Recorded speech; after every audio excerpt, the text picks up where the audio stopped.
Então, dando continuidade, pessoal, nós vamos receber agora, então, o Adriano Martins, que é do Centro de Assessoria e Apoio a Iniciativas Sociais, vai falar um pouco para a gente sobre o ciclo da incidência e as políticas públicas.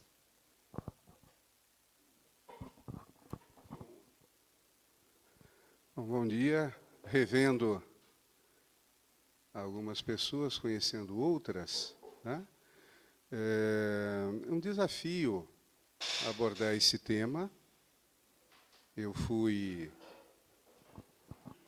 já fui gestor público, eu já fui conselheiro, eu já fui representante da sociedade civil em conselhos, eu já fui representante do poder público em conselhos, e hoje assessoro grupos pelo Brasil, majoritariamente organizações que são parceiras da Miserior, que é uma agência de cooperação católica alemã.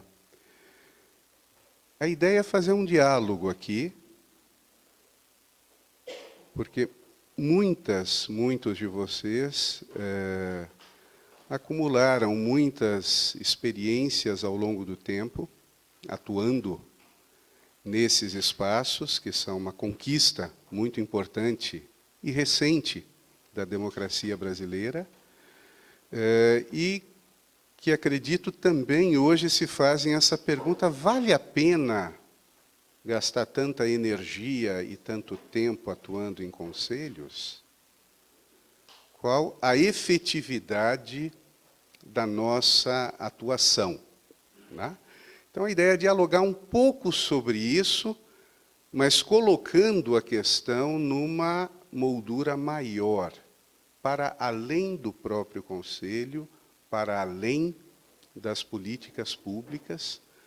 Como que se dá a incidência ou a nossa capacidade de influenciar decisões, influenciar outros atores políticos nesse jogo, né, onde interesses se conflitam, que é a política. Vamos lá.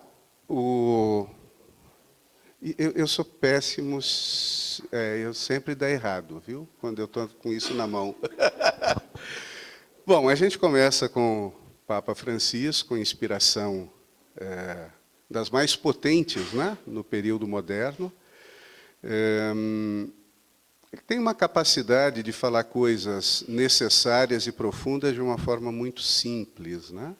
A esperança convida-nos a reconhecer que sempre há uma saída, sempre podemos mudar o rumo, sempre podemos fazer alguma coisa para resolver os problemas.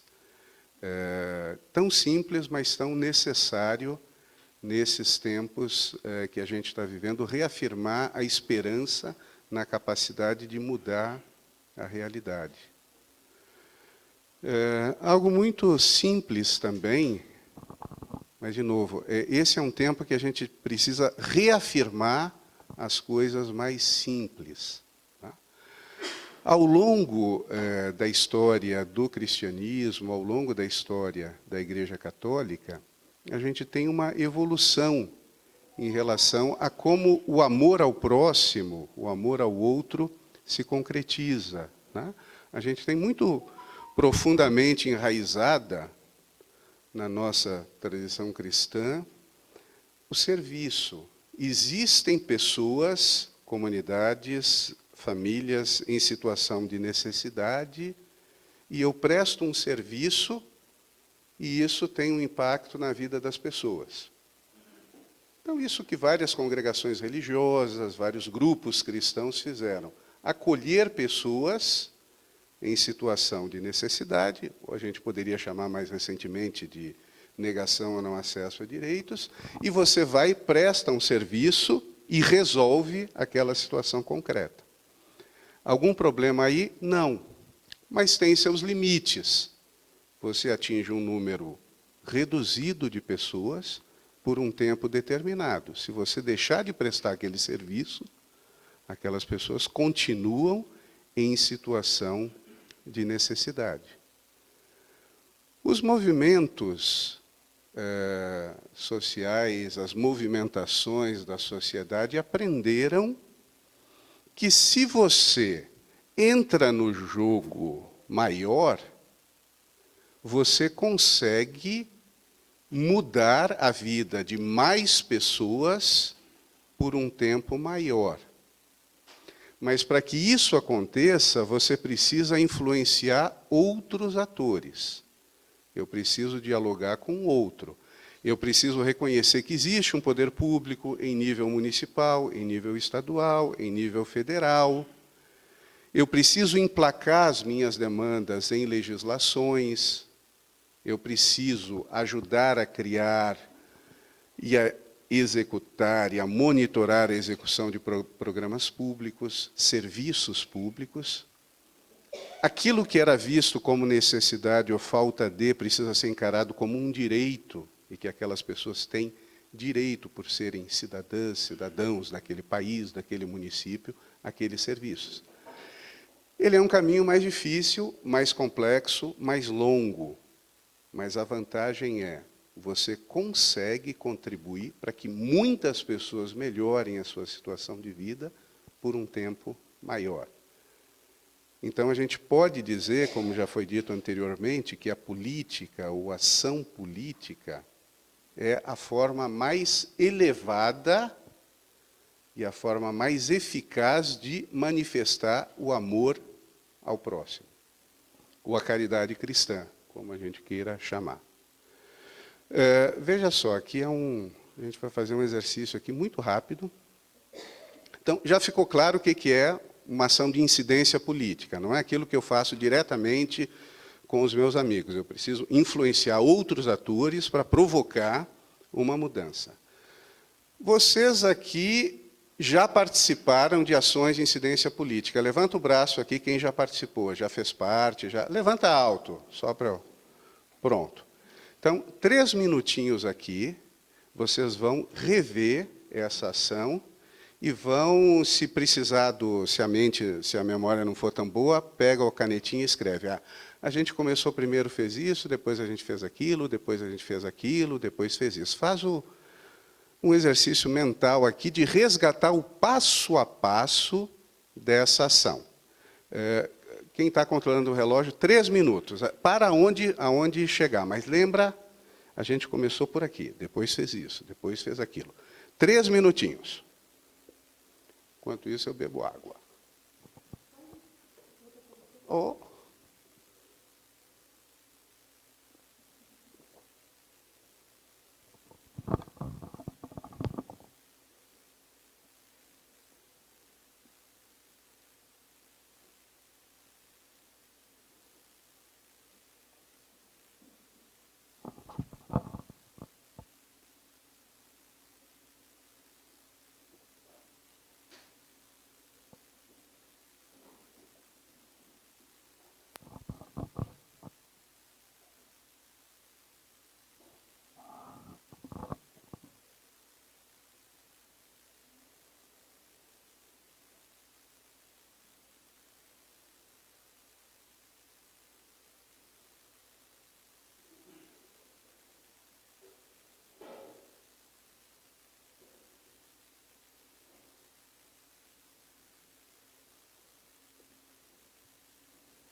Rapaz, deu tempo de lembrar muita coisa.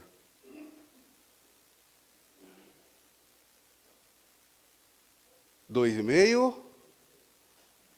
Pronto.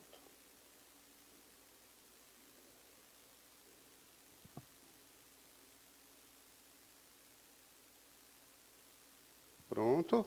Deu 3? Lembrou de muita coisa? Qual foi a primeira ação? Diga o nome da ação, não precisa explicar o que foi, e qual foi a primeira ação que vocês desenvolveram?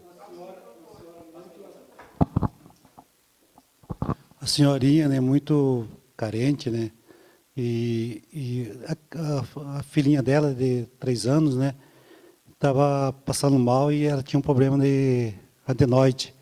E necessitava de passar por uma consulta, por cirurgia, né? E estava lá na central de regulação, lá meio que... né? Aí a gente, intervenção lá na central de regulação, logo saiu a consulta dela e posteriormente a cirurgia. Aqui uma ação para que uma pessoa tivesse acesso a um serviço já existente, tá? Quem mais?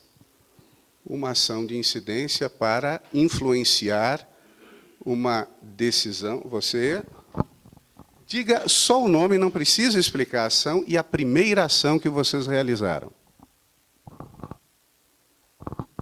Na verdade, o ciclo do PPAG, né, o orçamento participativo, no primeiro momento a gente fez uma avaliação interna para perceber como estava acontecendo e qual era o nosso interesse, e a partir de então a gente foi dialogando com os interessados, no conselho respectivo daquela política, até convidar todo mundo para participar do evento do PPAG e lá fazer as indicações de valores, etc.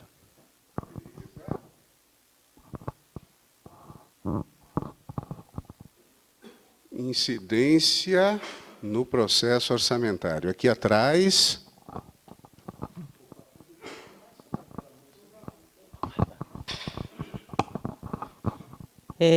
Na minha cidade, em 2011, a gente teve uma incidência muito grande da dengue.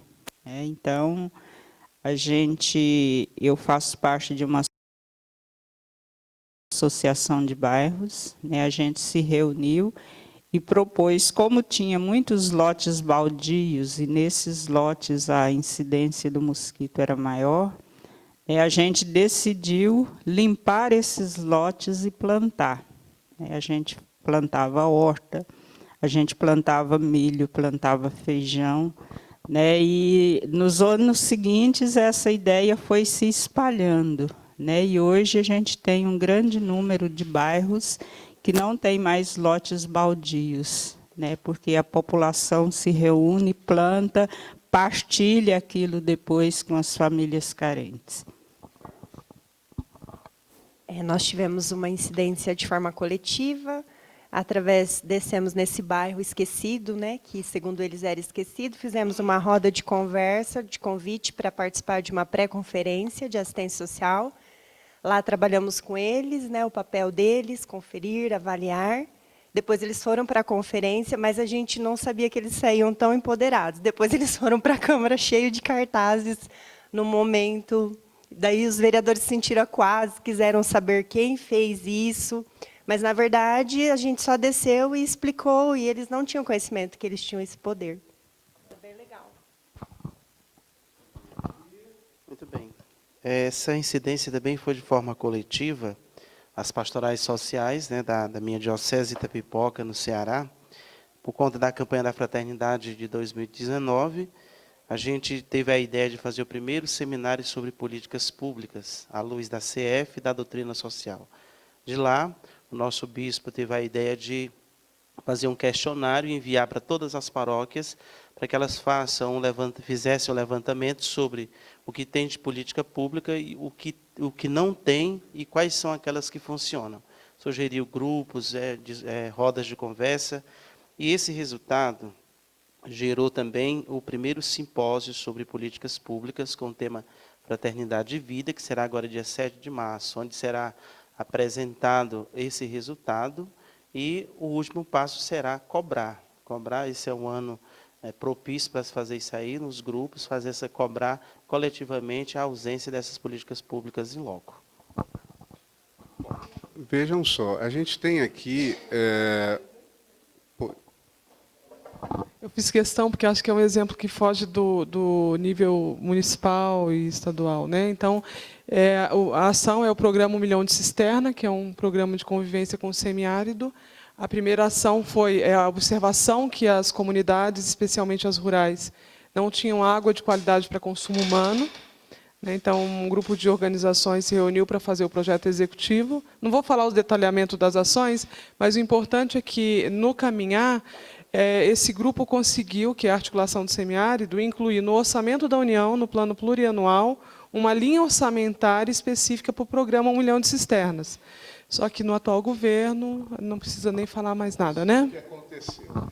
Então, vejam só, uma diversidade imensa de ações, desde tornar acessível um serviço público existente a alguém que não tinha acesso, uma incidência sobre o comportamento das pessoas, talvez não diretamente sobre políticas públicas em relação aos terrenos baldios e à produção de alimentos.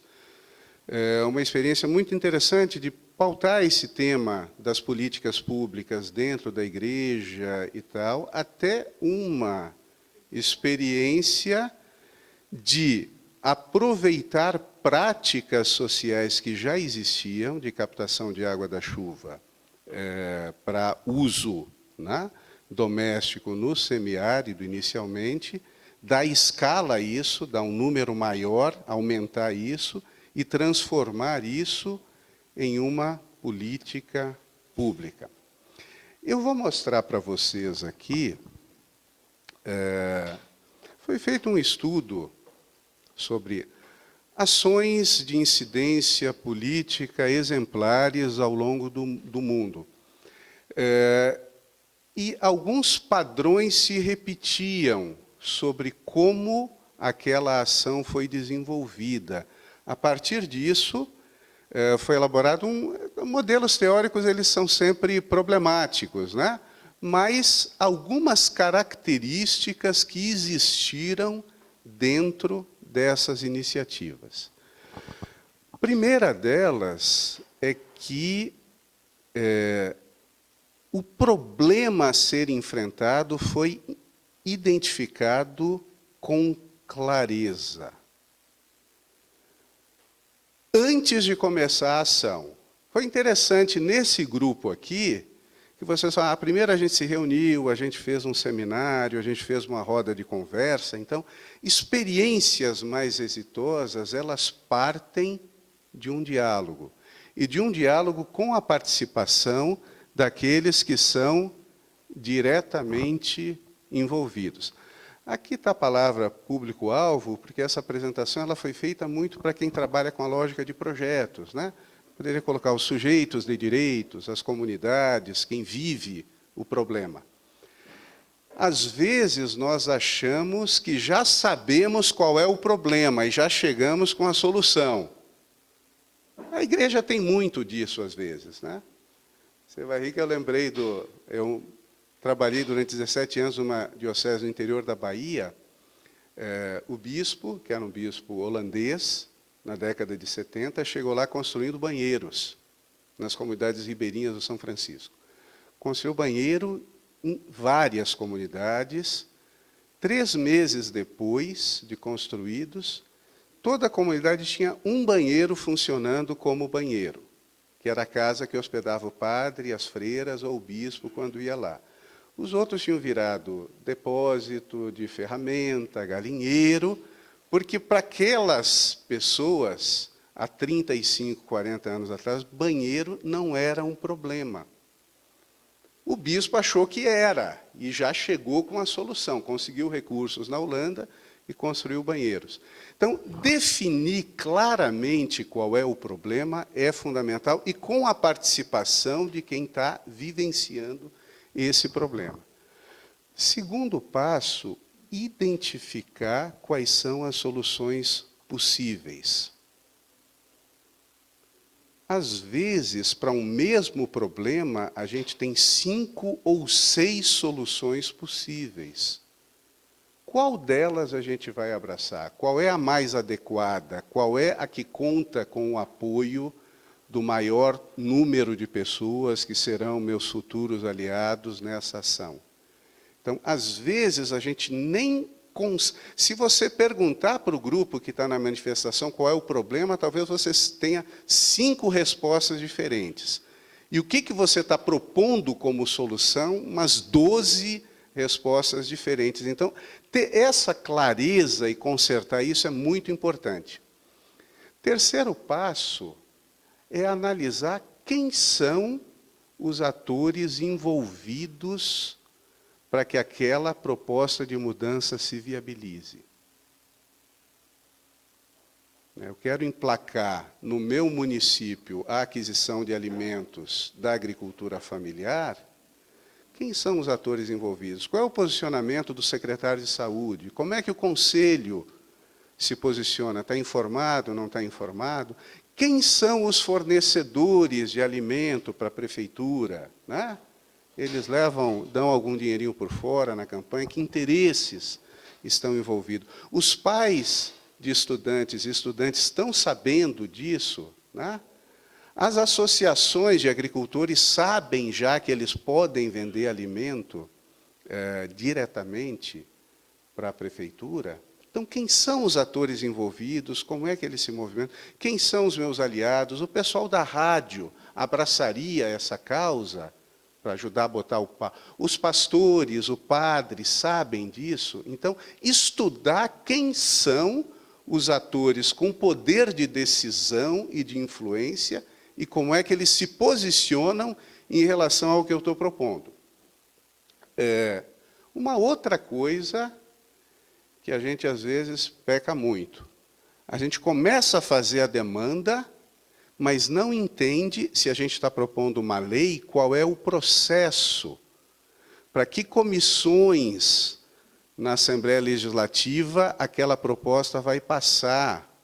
Como que se dá o processo de aprovação, de votação, no caso de uma lei? Uma vez aprovado, qual é o processo de implementação daquele programa ou daquela lei? Por não entender o processo como um todo, às vezes eu levanto a bola e o meu adversário é que chuta, porque é ele que está lá na comissão influenciando para inserir isso ou aquilo, ou tirar aquilo, e eu não me preparei para influenciar também nesse outro momento. Eu só botei a campanha na rua, eu botei a pauta no debate político, mas eu não me preparei para influenciar no ciclo inteiro de aprovação e implementação daquela lei. Feito isso, aí eu consigo planejar bem. Vejam que o planejamento ele não é o primeiro ponto aí. O planejamento já é o 6º passo. Eu vou definir as ações que eu vou fazer depois de ter esse conjunto de informações, consensuar qual é o problema, ter clareza nas soluções possíveis. Eu tenho que ouvir especialistas da área. Quem é que conhece bem desse tema? Ou, em tal país foi feito assim, e deu certo, ou não deu. Né? Enfim, eu preciso entender quem são meus aliados, meus adversários, para daí, então, planejar as ações. A gente destacou aqui, nesse estudo, 2 ações muito interessantes, e que a gente também, às vezes, peca um pouco. O uso das leis e diretrizes jurídicas. Então, existem legislações onde esse direito está garantido, assegurado, tratados que o Brasil assina, onde isso está garantido. Como é que eu posso utilizar a Convenção 69 da OIT dentro do meu trabalho? Eu sei como usar isso, eu conheço isso como argumento.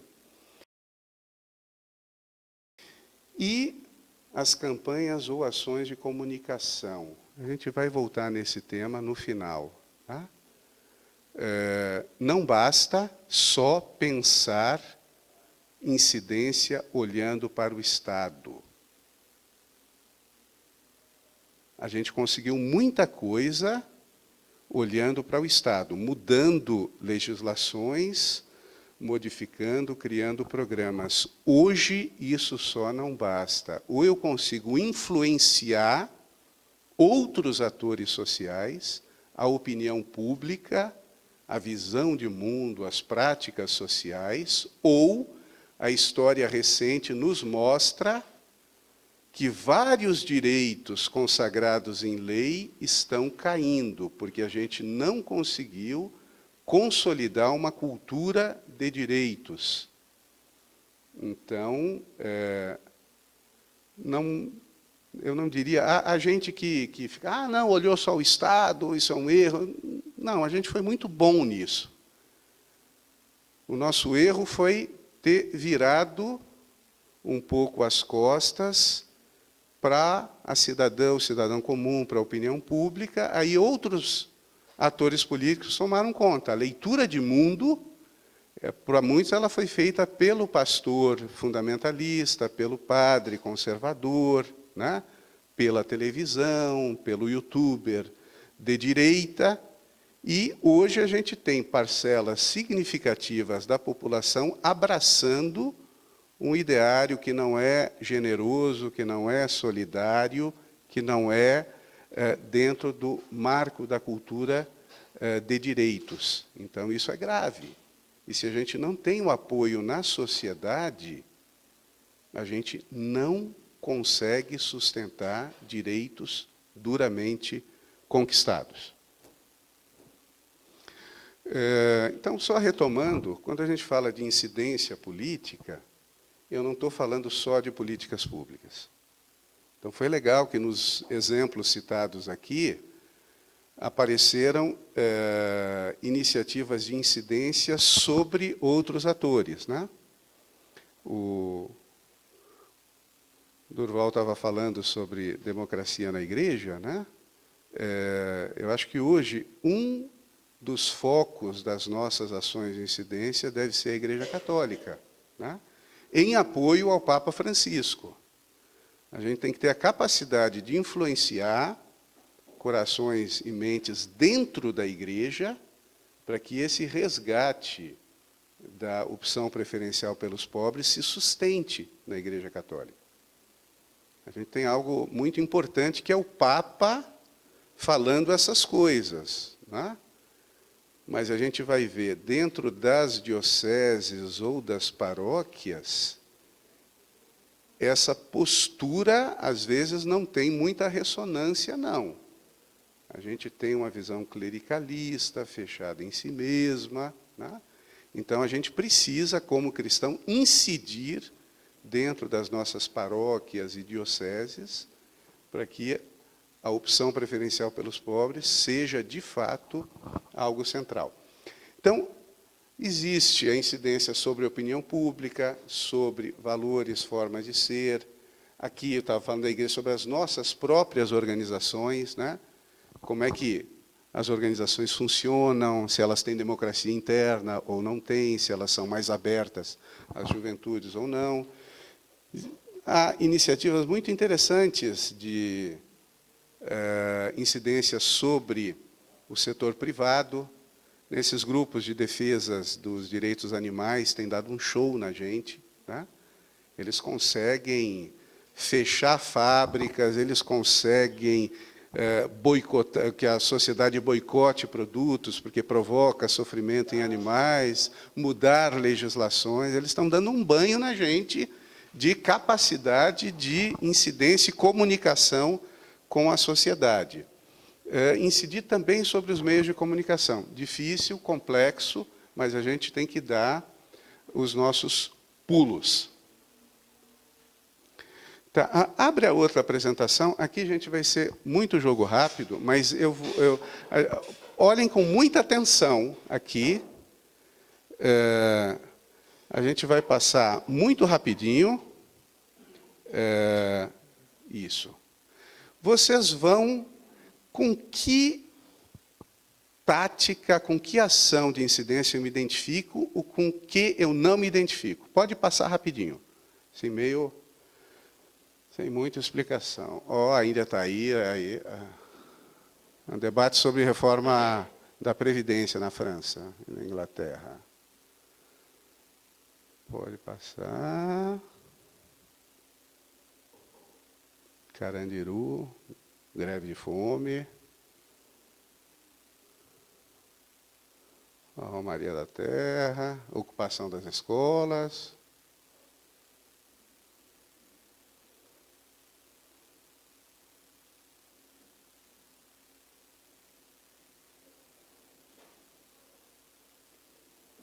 Reuniões. Banquetaço, esse é o de BH, eu acho.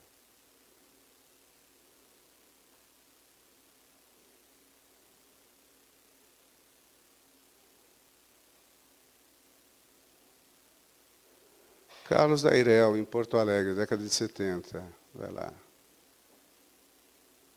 Chico Buarque.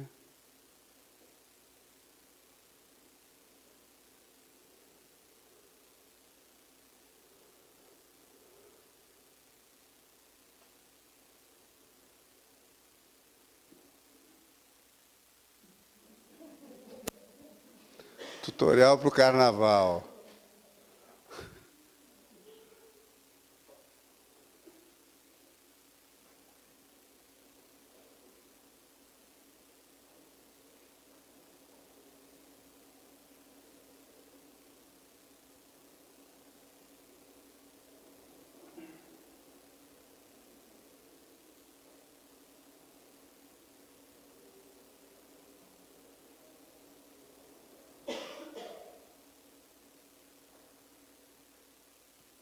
O dia seguinte do assassinato da Ágata era dia de Cosme e Damião. Aí um jornal publicou aquela charge. Então, jogo rápido. Uma que vocês se identificaram bastante, outras que vocês não se identificaram de jeito nenhum. Quem começa?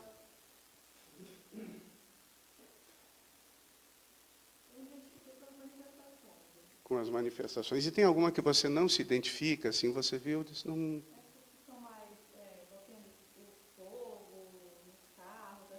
Tá. Que envolve alguma violência, tá? Quem mais?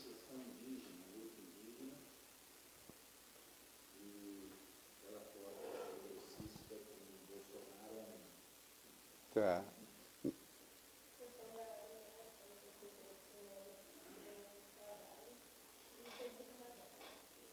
Você se identificou bastante. Tá. Alguém mais? Alguma que vocês não se identificaram?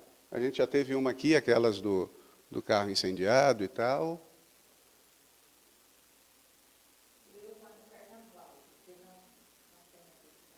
Não. Você não precisa fazer aquelas perguntas. Tá bom. Muito bem. Mais alguém? Aquelas reuniões, aquelas fotos de reuniões ali com parlamentares, vocês se identificam? Assim, tem alguma rejeição a elas ou é de boas? É? Tá, legal. Pode voltar para a apresentação. Vejam só, interessante. As campeãs de rejeição são essas que implicam em algum tipo de violência e aquelas reuniões pequenas, né? Que o pessoal associa com lobby, uma coisa meio a portas fechadas, né? Não muito clara. Quando a gente pensa a incidência, é importante que a gente tenha clareza de que há várias táticas possíveis. Algumas delas que implicam em algum confronto, né? Eu estava na Alemanha, na década de 90, quando o governo alemão cortou um subsídio para criadores de porcos, e eu estava numa cidade do norte da Alemanha que vive disso. O pessoal ocupou um prédio do ministério responsável e queriam falar com o ministro. O ministro não foi, mandou lá o pessoal do terceiro escalão. O pessoal sequestrou os funcionários, botou os 2 carros na praça do ministério, incendiou, e disse: a gente só libera o pessoal quando o ministro vier aqui falar com a gente.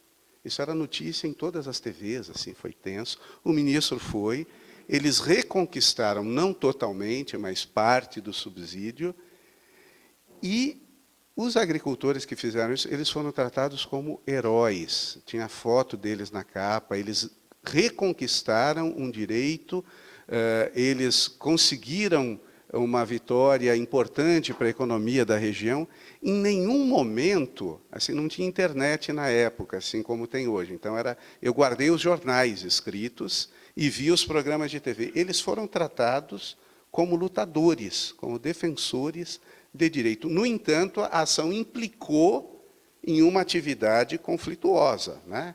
Botaram fogo no carro. Ali, no que a gente viu, eram de debates sobre reforma trabalhista e da Previdência na França e na Inglaterra. Então, tem essas ações de maior confronto. Em geral, elas botam um tema na pauta. A função delas é essa. A gente tem essas da passeata, da manifestação, né? Que ela tende a ser algo mais pacífico, mas ela bota o tema da pauta. A gente tem as ações de sensibilização, campanha, abaixo-assinado, uma audiência pública, né, que você tenta sensibilizar outros atores, tenta contar com a mídia para ampliar. A gente tem as ações que aí muitas de vocês que atuam em conselhos participam bastante, que é na hora de fazer proposições, elaborar propostas. E a gente tem também algumas ações que elas acabam, às vezes, sendo muito mal vistas, porque parece que lobby sempre é por um interesse escuso, né? Eu participei, na época da aprovação da Lei Orgânica da Segurança Alimentar e Nutricional. Eu já tinha sido conselheiro na época. Eu era consultor da FAO da Unesco para a presidência do Conselho Nacional. A Lausanne ela não seria aprovada. Não seria aprovada porque partidos de oposição viam isso como uma vitória do Lula, né? Porque ele tinha pautado esse tema da fome. Então, havia uma rejeição.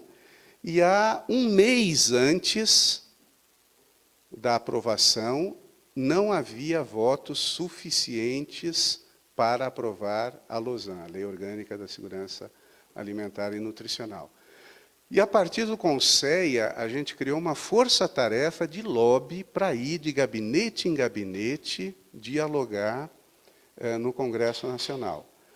A dona Zilda Arnes ela ficou com a turma do PSDB e do PMDB, né? E ela foi humildemente, né, no gabinete, conversava, olhava no olho, contamos com o seu voto, isso é muito importante para nós. E aí, como é que o cara ia dizer não para a dona Zilda Arnes, né? Tinha um outro cara muito interessante, ele era de uma central sindical controversa, o Bira. Mas o Bira conhecia todo o baixo clero, todos aqueles deputados que você não sabe de onde que saiu. Bira conhecia, já tinha tomado cachaça com eles, conhecia. O Bira ficou 2 semanas visitando esses gabinetes. Chegou na votação, a Lausanne foi aprovada por unanimidade, porque a gente teve a clareza de escolher para cada grupo quem eram as pessoas que poderiam, de deputados, senadores, que poderiam ter influência sobre eles. Se fosse o Chico Menezes do IBASE, perdia voto com esses, né? Se fosse a turma do Movimento dos Pequenos Agricultores, ia perder voto com esses. Então, quem é a pessoa que é capaz de influenciar o posicionamento daquele parlamentar? A gente fez um estudo e fez uma ação de lobby inteligente, por isso foi aprovado. Com a mudança do PNAE, foi a mesma coisa, de garantir pelo menos 30% dos recursos da alimentação escolar para a compra da produção da agricultura familiar local. A mesma coisa, a gente precisou fazer esse lobby. E, nesses casos, não era bom botar o assunto na rua, não era bom a cara do MST, não, pelo contrário. O que funcionou foi a ação de lobby nos gabinetes. Então, o sede simples como as pombas, mais astuto como as serpentes, a gente tem que aprender a ter essa inteligência. O que eu tenho visto muito são movimentos populares colocam um tema na pauta e setores conservadores aproveitam e pautam aquilo que eles querem nas decisões. Por exemplo, a gente coloca tratamento desumano nos presídios, superlotação dos presídios, setores conservadores emplacam privatização do sistema prisional, né? Porque o que a gente está vendo como problema de direitos humanos, da dignidade da pessoa, eles estão vendo como possibilidade de lucro, tá? E eles estão sendo mais inteligentes que a gente, mais eficazes nas suas táticas de incidência. Então, gente, primeiro, incidir na política é lidar com interesses divergentes. Qualquer governo vai ter que lidar com interesses diferentes. Quem tiver mais força na sociedade, leva. E a gente precisa saber, é um jogo, você não está sozinho lá, não é só a minha proposta, e o governo pode ser do partido que eu apoio, mas ele está dialogando, sofrendo pressão também de outros atores políticos. Como é que eu faço com que a minha proposta tenha mais apoio, tenha mais força e eu emplaque essa proposta? Então, o que eu quero muito que vocês reflitam é que atuar em conselho não é algo isolado da atuação geral de incidência política.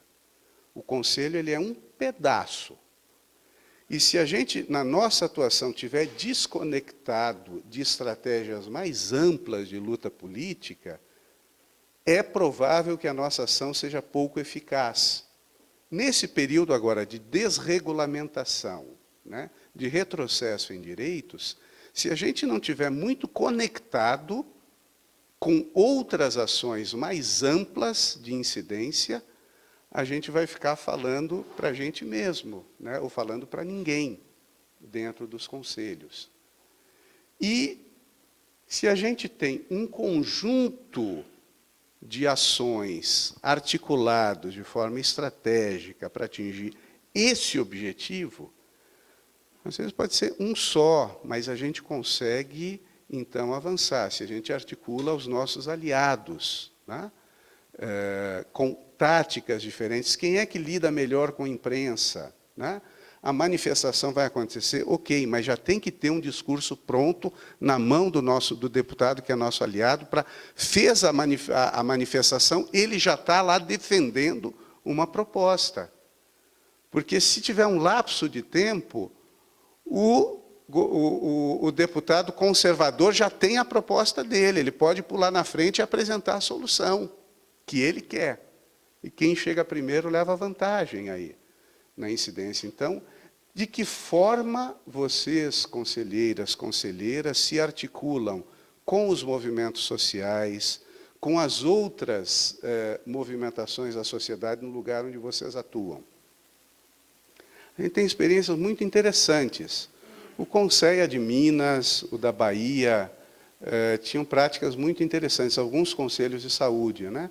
Dos conselheiros da sociedade civil chegarem antes, irem um dia antes, e já combinarem a sua pauta. Eles já chegavam na reunião do conselho, o que a gente vai pautar é isso, isso e isso. Porque dentro do conselho tem outros interesses, né? O Conselho Nacional tinha lá a indústria de alimentos, a Nestlé estava lá dentro. Tá? Então, se você não consegue acordos no campo popular ou da sociedade civil, fica difícil avançar. E então, o que eu digo para vocês é que hoje eu só vejo sentido de atuação em conselho se a gente estiver conectado com dinâmicas sociais mais amplas, se a gente for, de fato, porta-voz dentro daquele conselho de pautas políticas maiores e dialogadas com outros atores sociais, e se a gente pensar estratégias para tornar as nossas pautas da sociedade como um todo, né? Então, de outra forma, quando o pessoal me diz, dá muito trabalho, não sei o quê, o conselho, eu digo, se for só para ocupar a cadeira, aí não vale a pena, não. Se não tiver uma intenção clara, eu estou nesse espaço para defender isso, isso e isso para evitar aquilo, aquilo outro, aquilo, e eu me articulo com esses outros atores sociais para garantir que as minhas pautas avancem. Ou a gente define estratégias, ou a gente literalmente perde tempo. Tá? Pronto. Esse aqui é aquele momento sabedoria de internet, né? Assim, aquela... Quais são as 3 coisas que você precisa conhecer para vencer uma batalha? Conhecer o campo da batalha. Então, quais são esse problema nos seus diversos aspectos técnicos, políticos, quais são as possíveis soluções? Se eu já presidi um conselho de saúde, né? Eu morava em Montes Claros, no norte de Minas, lá nos primórdios do SUS. Depois, na região centro-oeste da Bahia, ajudei na criação de muitos conselhos de saúde, na municipalização da saúde naquela região. Então, se eu sou conselheiro de saúde, eu tenho que conhecer muito bem quais são os principais problemas de saúde naquela comunidade. Eu tenho que conhecer como é que funciona o Sistema Único de Saúde, eu tenho que conhecer as atribuições do Conselho, eu tenho que conhecer sobre orçamento. Eu preciso conhecer, senão eu vou levar rasteiro o tempo inteiro. Então, eu preciso conhecer isso. Eu tenho que conhecer os meus adversários. Né? A turma da privatização da saúde, como que eles atuam? O que eles estão defendendo?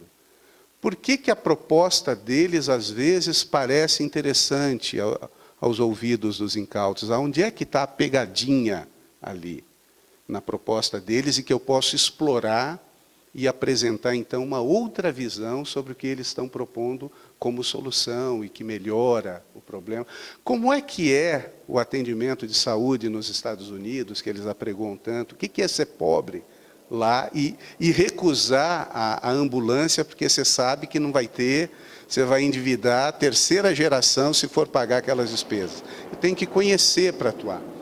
E outra coisa importante, eu tenho que conhecer bem quais são as minhas fragilidades. Quando a gente entra no campo da batalha da incidência, a gente se expõe. A gente se expõe.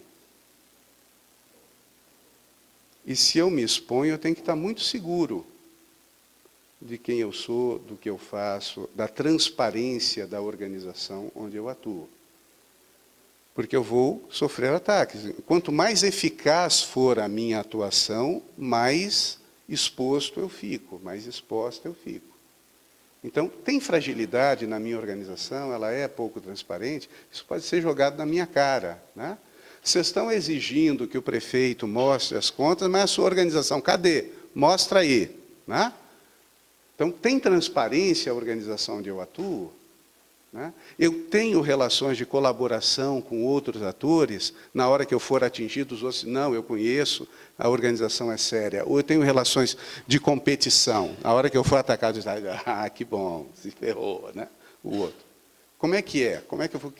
Quais são as minhas fragilidades? Então, isso eu preciso conhecer também. Pode passar, ok. A Arte da Guerra, quem não leu, leia, né? Se você conhece o inimigo e conhece a si mesmo, não precisa temer o resultado de 100 batalhas. Se você se conhece, mas não conhece o inimigo, para cada vitória ganha, sofrerá também uma derrota. Se você não conhece nem o inimigo e nem a si mesmo, vai perder todas. Então, ok. Então, aqui, gente, isso aqui é muito importante. Isso aqui é quase um seminário inteiro, né? Quem se dispõe a incidir sobre legislações ou políticas públicas tem que entender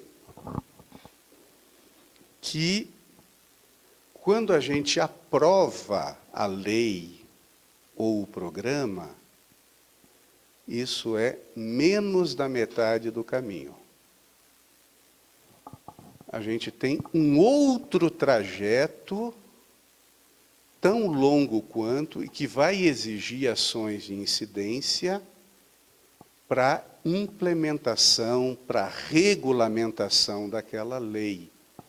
Então, às vezes, organizações, até isso acontece nas melhores famílias, assim, organizações muito sérias. Elas se preocupam muito de incidir aqui, mas não se preparam, não conhecem e não incidem na regulamentação e na implementação. E aí moram todos os perigos. Aí, do P1MC, aparece a cisterna de plástico, por exemplo. Aí você aprovou. Gente, o negócio do PAA foi uma briga de criar na Conab uma referência, depois de estender isso para a alimentação escolar, emplacar o PAA. Aí, de repente, tem os produtores de leite de Minas querendo enfiar aquele leite. Enfim, nessa hora, ou seja, o programa acabou sendo modificado para abarcar uma demanda de comprar leite in natura, que ia ter que ser distribuído no seu entorno, porque não é inviável levar para muito longe, para pessoas que não precisavam daquilo, né?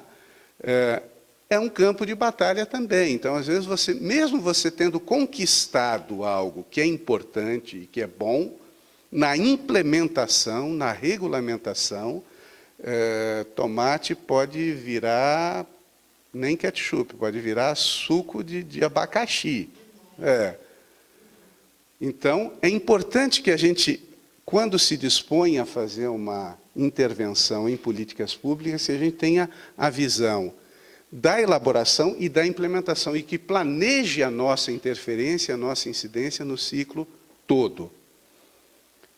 Pode passar. Então, aqui, a gente fez um exercíciozinho rápido, uma vez, de fazer em relação à inclusão, na mudança da lei de criação do PNAE, né? Da inclusão dos 30% na alimentação escolar. A gente fez esse exercício, como é que se deu esse processo, né? A apresentação fica aqui, eu acho que o pessoal vai distribuir para vocês, aí, se vocês quiserem olhar com mais calma, né? É um pouco esse ciclo aqui. Pode passar adiante, eu já sei que o tempo está estourado. Bom, quem atua com incidência política se expõe. E aqui tem alguns princípios que eles são inegociáveis e que a gente precisa incidir sobre as nossas organizações, para que quando a gente estiver na arena pública, a gente não seja deslegitimado na nossa ação. Então, fazer essas perguntas, né? Por que as pessoas devem acreditar no que eu estou propondo? O que me dá credibilidade, né? Eu, de fato, estudei bem esse assunto, eu vi todas as soluções possíveis, debati sobre elas, né? Eu tenho pessoas que são conhecedoras desse tema, que também, né, participaram e apoiam o que eu estou propondo. Em relação à legitimidade,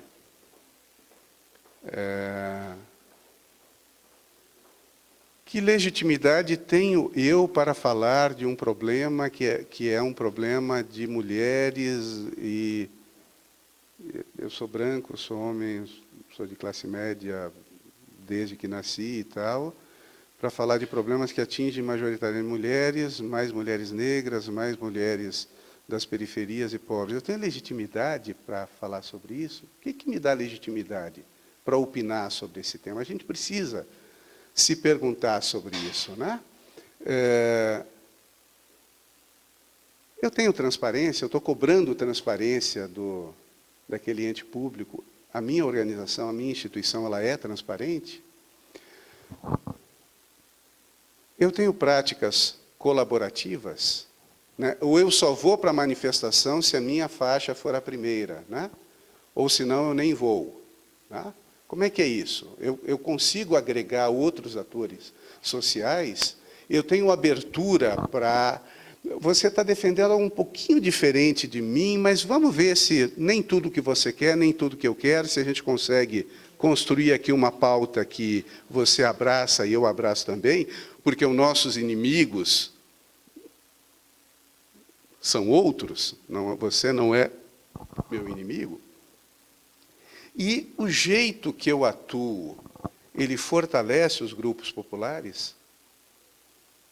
ele fortalece mais a minha organização, ele empodera mais a minha organização. Então, essas são perguntas importantes também para a nossa atuação dentro dos conselhos.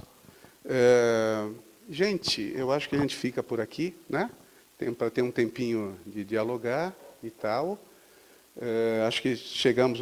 Beleza, ele era o controlador do tempo, viu? Então, só para... essa apresentação, ela é parte de um conteúdo bem mais amplo. Na verdade, é um processo de formação em 3 etapas, encontros de 3 dias, né? Para organizações que atuam com incidência política. A gente fez um resumo disso para uma oficina de 2 dias, que tem feito em alguns regionais da CNBB, algumas de vocês, alguns já participaram, né? E que a gente aceitou o desafio de fazer em 1 hora, né? Um voo, aquele voo panorâmico, e tem um colega que diz, é um mergulho de pato, né? Assim, você não aprofunda muito, você vai lá e, né, já sai. Mas espero que tenha sido útil, né, as abordagens, e se tiverem alguma pergunta, alguma questão, estamos aí.